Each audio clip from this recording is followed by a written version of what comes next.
macam negara ya, semua sama. Al-Fatihah di mana semua sama. Pakaian juga teratur gitu kan, semuanya. Yang muslim, muslimah itu semua diatur. Nah ini kalau udah jelas teratur kayak gini dan semuanya sama, seragam, nggak bisa dinego, nggak bisa dimodif. Nah ini berarti ibadah ini beneran perintah dari Tuhan. Jadi aku merasa ini agama yang sempurna. Dan ini juga nggak kalah dengan orang yang selalu menganggap, mengklaim ya, agama ini kasih, agama itu kasih. Memang makanya tadi saya bilang, semua agama pasti mengajarkan kasih sayang, mengajarkan kebaikan. Tapi di sini saya bisa merasakan Islamlah agama kasih sesungguhnya. Karena apa? Di dalam kita setiap mau melakukan sesuatu, kita menyebut apa? Bismillahirrahmanirrahim. Dengan menyebut nama Allah yang Maha Pengasih lagi Maha Penyayang. Ajaran mana nih yang selalu memulai dengan menyebut nama Allah yang Maha Pengasih? Justru Islamlah agama kasih. Ya, Masya Allah ya. Masya Allah. Entahlah bicara apa, mama sama kakakku sama papaku, aku nggak tahu. Nah, akhirnya aku dipanggil. Nah, responnya ini nih, yang papa, mama sama kakak ini, semua udah pada nangis. Di satu kamar itu udah pada nangis gitu kan, duduk-duduk di lantai semua udah pada nangis. Terus aku santai ya, aku duduk, papaku nanya, "Lia, kamu kenapa ninggalin Yesus?" Aku jawab, aku tuh nggak ninggalin Yesus, Pak. Justru karena aku ngikut Yesus, makanya aku masuk Islam. Nah itu papa langsung, ampun Tuhan, kata papa gitu. Ajaran macam apa ini? Kata, ajaran apa lagi nih? Terus aku jawab, ya ajarannya Yesus, Pak. Yesus itu punya Tuhan. Aku bilang gitu.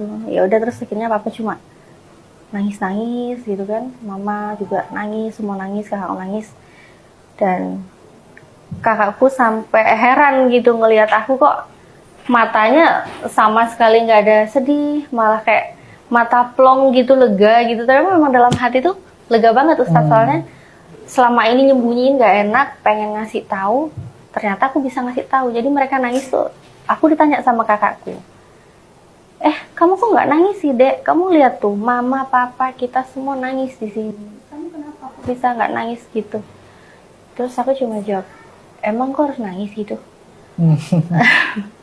Ya kalau orang Jawa bilangnya mokong gitu ya. Tapi memang alhamdulillah sih di situ aku bersyukur banget Allah bisa menguatkan hati aku. Jadi walaupun aku ngelihat orang tuaku nangis saat itu, mamaku nangis, papaku nangis, kakakku nangis, di situ nggak ngebuat hatiku luluh untuk kembali ke agamaku yang lama, walaupun orang tuaku saat itu benar-benar sedih banget.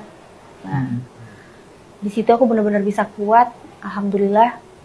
Dan kakakku sih waktu itu sampai masih nggak terima gitu. Jadi kakakku masih nggak terima, bilang, apa sih alasan kamu kok masuk Islam? Apa yang buat kamu masuk Islam? Kenapa kamu gitu?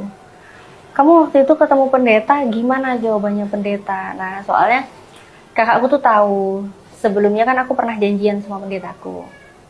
Aku janjian, aku bawa bukuku, buku itu maksudnya waktu zaman aku mencari kebenaran sih. Jadi kan aku belajar sendiri kan nggak sekolah teologi apa-apa kan enggak. Jadi aku catat yang membuat aku bingung tuh, aku catat masalah ketuhanan, masalah apa yang tertulis di Bible, ada yang ini narasinya kok berbeda, itu semua ikut jawaban-jawabannya. Jadi aku catat semua dalil yang aku pelajari. Terus aku ditanya sama kakak gitu, gimana kata pendeta? Terus aku bilang, pendetanya bilang kalau kamu mau kitab suci yang 100% benar, nggak ada kesalahan, ya kitab sucinya teman-teman kita, orang Islam, Al-Quran, katanya. Pendetanya ngomong gitu? Pendetanya bilang gitu. Dan dulu aku cuma kaget kan, aku cuma, hah? Iya, kalau kamu mau kitab suci yang 100% benar, nggak ada kesalahan, itu kitab suci Al-Quran. Karena itu langsung datang dari Tuhan. Dia ngomong gitu, pendetaku ngomong gitu. Terus kakakku ya nggak percaya lah. Nggak mungkin lah, nggak mungkin dia bilang gitu, kata kakakku. Mana coba aku lihat, katanya gitu. Apa aja yang kamu tanyain ke dia, aku mau lihat. Terus aku bilang, ya udah nanti ya aku catetin lagi yang rapi, nanti aku kasih gitu. Dan akhirnya aku catat rapi-rapi, aku catat bagus-bagus, kan awalnya cuma oret-oretan. Aku pindahin ke satu buku, aku tulis yang rapi secara runut. Begitu aku kasih, sampai sekarang nggak dilihat, nggak dibaca. Nah, ya udah, makanya karena aku pengen banget keluargaku tahu alasanku apa mualaf, apa yang aku pelajari, dan bukunya nggak disentuh. Akhirnya waktu itu aku sempat 3 tahun lalu kayaknya ya, 3 tahun lalu tuh aku bikin konten YouTube. Di situ aku menceritakan kisah mualafku. Nanti mungkin teman-teman bisa lihat ya apa aja yang aku pelajari di situ. Di situ aku bahas semua. Itu di YouTube Natalia Iriani. Di situ udah aku bahas, di situ aku tampilin per ayatnya. Teman-teman bisa subscribe langsung channel YouTube Natalia Iriani. Klik aja video kisah mualaf. Nanti alhamdulillah kalau mau di-share juga. Iya, nggak apa-apa.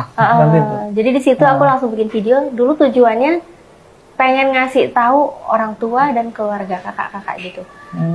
Tapi alhamdulillah ya, memang Allah itu ngasih yang pasti yang terbaik ya. Iya, ada rencana Allah. Iya, ngasih rencana. Memang sih dulu pasti aku ngeposting, pengen orang tua aku tahu, juga pasti dalam hati pengen Allah meridhoi mereka dapat hidayah. Tapi tetaplah aku serahin tuh ke Allah aja kan masalah hidayah. Ternyata Allah itu memberikan video itu nggak cuma ditonton keluarga, kakak gitu, nggak.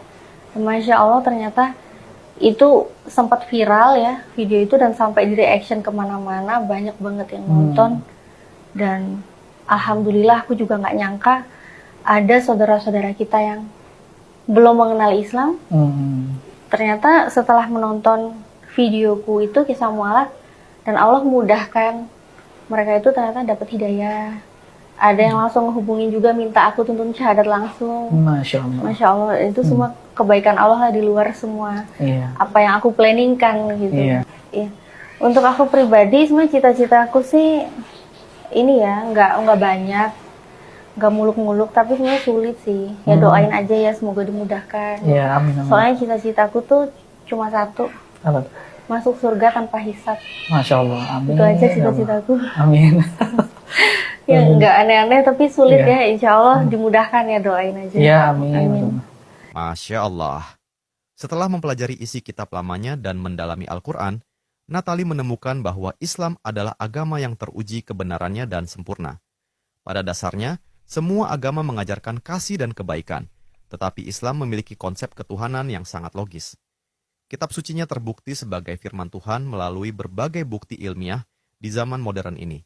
Misalnya, informasi tentang api di dalam laut, tata surya yang beredar pada porosnya, dan banyak fakta lainnya yang dahulu sulit dibuktikan, kini semakin jelas dengan kemajuan ilmu pengetahuan.